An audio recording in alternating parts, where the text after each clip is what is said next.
Anteriormente, nós tínhamos visto que para cada molécula de glicose que adentra a via glicolítica, nós temos a produção de duas moléculas de piruvato, que é um composto de 3 carbonos, como colocado aqui. E também, anteriormente, nós tínhamos visto que, através desta reação catalisada pelo complexo piruvato desidrogenase na matriz mitocondrial, o piruvato, então, composto, cada piruvato, adentrando a matriz mitocondrial, era substrato da reação catalisada por essa enzima, gerando o composto acetilcoenzima A. Então, esses dois carbonos provenientes aqui da molécula de piruvato, em última instância lá da molécula de glicose, que havia iniciado esse nosso trajeto que nós estamos acompanhando, e nessa reação ocorre a oxidação de um dos carbonos, a formação de um CO2, e acoplado a esse processo de oxidação, ocorre a redução de uma coenzima NAD+, para NADH, e, como eu já havia comentado, a formação da ligação de alta energia com a coenzima A, originando o acetilcoenzima A. Então, agora, essa molécula, o acetilcoenzima A, irá participar na próxima via metabólica, que é o ciclo de Krebs. Então, esse grupo acetilcoenzima A está esquematizado aqui. Acetilcoenzima A, os seus dois carbonos provenientes do piruvato, provenientes da glicose. E agora nós vamos acompanhar as 8 reações que compõem essa via metabólica, o ciclo de Krebs, ou ciclo do citrato, ou dos ácidos tricarboxílicos, são todos nomes dados a essa via, que, diferentemente da via glicolítica, que tinha um desenho linear, agora aqui nós vemos que isso tem um desenho cíclico, e aqui, então, começando na primeira reação, que é aquela catalisada pela citrato sintase, nós temos o acetilcoenzima A participando como substrato, juntamente como o oxalacetato. E à medida que nós acompanharmos essas 8 reações, nós veremos que no percurso, ao finalizar esse percurso, o oxalacetato será regenerado. Então, essa ideia de que é uma via cíclica, temos a entrada desse composto que vai participar aqui, através da reação da citratosintase, formação do citrato, vai participar com 2 carbonos, a saída da coenzima A, e o oxalacetato, com 4 carbonos, originando esse composto de 1, 2, 3, 4, 5, 6 carbonos. Então, ao longo desse percurso, dessas reações, esse composto de 4 carbonos, que é o oxaloacetato, vai ser regenerado. E os 2 carbonos presentes aqui nesse grupo acetil serão totalmente oxidados a CO2. Em termos líquidos, nós já vamos ver isso. Okay? Então, em termos líquidos, a oxidação de 2 carbonos a CO2 e a regeneração do composto de 4 carbonos. Então, como se todo o grupo acetil fosse, em termos líquidos, oxidado a CO2. Então, vamos acompanhar essas reações. Então, a primeira é uma reação irreversível, catalisada pela citratosintase. Então, a coenzima A é regenerada aqui, liberada, e a partir desses 2 compostos, 4 carbonos, 2 carbonos, nós temos um composto que é o citrato de 6 carbonos. A próxima reação é catalisada pela aconitase, e é uma reação de isomerização, em que citrato é convertido a isocitrato. Há destaque por um intermediário formado aqui na reação. O que é importante é que nós ficarmos com o conceito de que é uma reação reversível, vejam, a mesma enzima catalisado pela aconitase. Então, indo de citrato a isocitrato, uma reação reversível de isomerização. Adiante, agora, nós teremos mais uma reação irreversível, que agora será catalisada pela isocitrato desidrogenase, a ação 3, também tem um destaque aqui por intermediário. O que é importante ficar é que é uma reação irreversível, catalisada pela isocitrato desidrogenase, formando o alfa-cetoglutarato.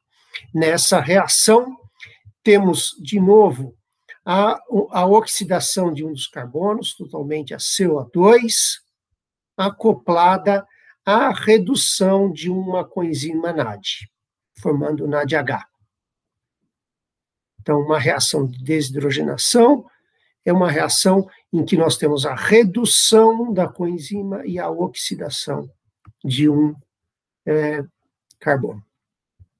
Então, primeiro CO2 deixando a via aqui, o produto agora, o alfa-cetoglutarato, como vocês podem aí contar, tem 5 carbonos. Em seguida, mais uma reação de liberação de um CO2, em que há liberação de mais um CO2, com a redução de uma outra coenzima NAD, da NADH. A reação está acoplada ainda à ligação de uma coenzima A, levando à formação do succinil coenzima A aqui. Temos 4 carbonos aqui, e aqui são a estrutura da coenzima A. Então, saiu um CO2, oxidação de um carbono, saiu um outro CO2, o segundo carbono oxidado, uma coenzima reduzida, outra coenzima reduzida. Essa reação também é irreversível. Aqui parecido com a reação da piruvato desidrogenase que nós tínhamos visto anteriormente. Formação da ligação com a coenzima A, saída do CO2 nesse processo. Redução de uma coenzima.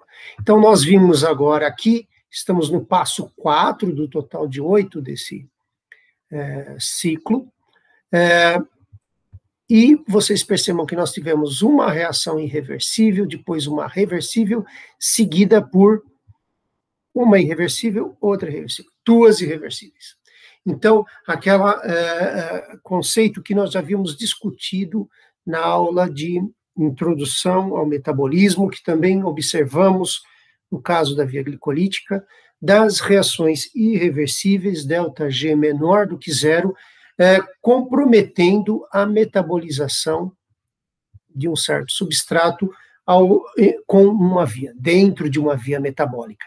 Então, aqui nesse ciclo, é como se a primeira reação irreversível aqui, temos já uma diminuição, né, uma reação irreversível, um ΔG claramente negativo, é como se o substrato entrando na via, mergulhando na via, depois temos uma etapa reversível, como se ficasse plano, seguido por 2 irreversíveis, que definitivamente comprometem esse substrato ao longo desse caminho, como se fôssemos descendo, né, ao longo desse caminho que compõe essa via metabólica.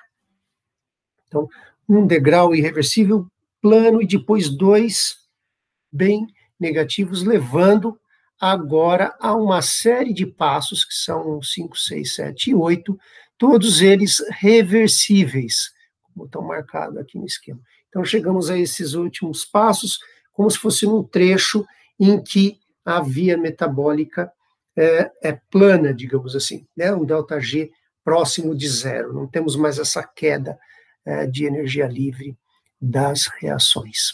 Então, uma uma série de reações irreversíveis e depois um final, onde é plano, levando novamente daqui, temos 4 carbonos, vai ser uma série de reações que vão rearranjá-lo, formando novamente o oxalacetato, pronto para reiniciar o ciclo se houver mais acetilcoenzima A disponível. Então, olhando as reações, nós temos o succinilcoenzima A, essa próxima etapa, a coenzima vai ser liberada, então ela entrou aqui e foi liberada novamente. O balanço é zero nesses termos, em termos dessa coenzima. Porém, nessa reação, com a formação do succinato, a formação, a quebra dessa ligação de alta energia que havia com a coenzima A é acoplada à fosforilação de um GDP, formando um GTP. Então, uma ligação de alta energia acoplada à fosforilação. Esse GTP, como nós vamos comentar adiante, ele origina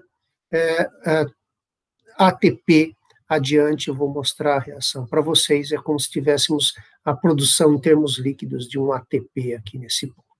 Okay? Também, seguindo adiante, o succinato vai passar pela succinato desidrogenase e formação de uma outra coenzima reduzida, uma FAD agora, a FADH2. Essa enzima succinato desidrogenase, ela é uma enzima ligada à membrana interna da mitocôndria. Lembrando que essa via toda está ocorrendo na matriz mitocondrial. No interior da mitocôndria, essas enzimas estão ali solúveis na matriz mitocondrial, exceto a succinato desidrogenase, que já é ligada à membrana interna da mitocôndria, a face voltada para a matriz mitocondrial. Então, formação de uma coenzima reduzida e agora de fumarato para malato, uma reação reversível, catalisada pela fumarase, e finalmente malato desidrogenase, formando mais uma reação que forma uma coenzima reduzida, regenerando o oxalacetato. Reações reversíveis. Vejam a importância dessa etapa de uma reação irreversível, porque esse oxalacetato, se houver acetilcoenzima A, ele vai ser já comprometido a esse retorno à via para continuar dando andamento a essa reação, essa via cíclica. Então, o oxalacetato volta e é comprometido com o acetilcoenzima A, se houver disponível ao longo dessa reação. Então, o que nós vimos aqui, temos a entrada desse acetilcoenzima A com esses 2 carbonos, a saída de 2 CO2. Como eu havia dito, em termos líquidos, esses 2 carbonos foram oxidados. E os elétrons correspondentes a esse processo de oxidação foram reduzindo essas coenzimas. Então, temos NADs, H sendo formados, várias etapas, e o FAD também sendo reduzido. Então, temos oxidação e os elétrons sendo direcionados à redução dessas coenzimas que, como eu já comentei em outros vídeos, adiante essas coenzimas reduzidas irão participar na via da cadeia de transporte de elétrons e fosforilação oxidativa, gerando ATPs. Então, como se a energia química dessas reações estivesse armazenada nessas coenzimas reduzidas, que adiante na fosforilação oxidativa e cadeia de transporte de elétrons irão se interconverter em ATP, em uma interconversão de energia, é isso que eu quis dizer. E, além disso, temos a formação direta também de um GTP, e então aqui no balanço, né, os 2 carbonos, como eu disse, em termos líquidos, a oxidação a CO2 e as coenzimas reduzidas. Então, para um acetilcoenzima A, 3 NADH, como a gente viu na projeção anterior, na via anterior, um FADH2, o GTP, que eu havia comentado, e a coenzima A, que foi regenerada e pode ser utilizada, por exemplo, na reação da piruvato desidrogenase, que nós havíamos mostrado no início desse vídeo. O GTP, como eu havia comentado, através da reação catalisada por essa enzima, que é reversível, um ΔG igual a zero. Temos aqui, então, o GTP, ele tem duas ligações fosfoanidrido de alta energia, ele participa numa reação com o ADP, como aqui colocado, originando um ATP e um GDP. Então, uma reação de alta energia, anidrido fosfórico, do GTP foi convertida para o ATP e temos um GDP como produto, ΔG igual a zero. Então, como eu havia dito, GTP é como se fosse sinônimo de ATP, é uma outra unidade de armazenagem de energia aí, que nós temos no metabolismo celular. Okay? No próximo vídeo adiante, nós vamos voltar ao ciclo de Krebs, discutindo a regulação do ciclo. E, como nós havíamos comentado na aula de introdução ao metabolismo, as reações irreversíveis serão naturalmente o passo importante na regulação dessa via.